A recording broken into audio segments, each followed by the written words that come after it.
ఈ రోజున పునాది రాయేసుకున్నాం. ఎందుకు వేసినాం ఇది?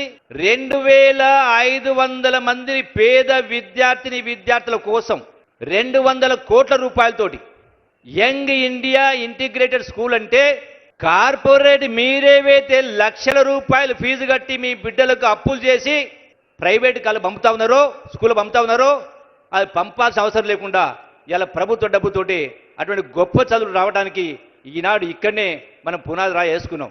ఒక సంవత్సరం కాలంలో అది పూర్తి చేసే కార్యక్రమం జరుగుతుంది.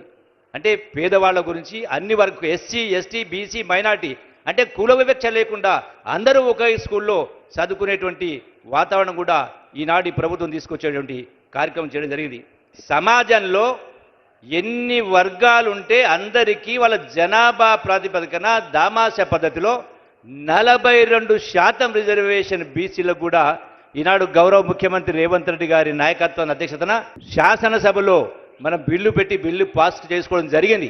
ఇలా మాట్లాడే నాయకులు ఇలా కొల్లాపూర్ అయినా పాలమూరు జిల్లా అయినా రాష్ట్రంలో బీజేపీ నాయకులు మాట్లాడాలంటే దమ్ము ధైర్యం ఉంటే మొట్టమొదటగా దేశంలో ఉన్న ప్రధానమంత్రిని ఒప్పించి పార్లమెంటులో బిల్లు పాస్ చేయించాల్సిన అవసరం ఉంది. మీరు అది చేయకుండా సొల్లు మాటలు మాట్లాడే కార్యక్రమం చేస్తూ ఉంటారు. ఇలా పాలమూరు ప్రాజెక్ట్ ఆనాడు ఎన్నికల ముందు ఒక మోటార్ ఆన్ చేసి జాతికి అంకితం చేస్తున్నారని మాట్లాడు. ఇప్పటి వరకు పాలమూరు ప్రాజెక్ట్ సంబంధించి ఇలా మొత్తం పాలమూరు జిల్లాలో సుమారుగా 7-8 లక్షల ఎకరాలు నీళ్లు రావాలి. మొత్తం 12 లక్షల ఎకరాలు. ఎక్కడ కూడా కాలువలు మంజూరు కాలే. ఈనాడు 1 రిజర్వాయర్ నుంచి 2వ రిజర్వాయర్ కూడా ఇప్పటికి కూడా నీళ్లు పోయే పరిస్థితి లేదు. దాన్ని ముందుకు తీసుకెళ్లే ప్రయత్నం ఈ ప్రభుత్వం చేసే కార్యక్రమం చేస్తూ ఉంది ముఖ్యమంత్రి రేవంత్ రెడ్డి గారి నాయకత్వంలో.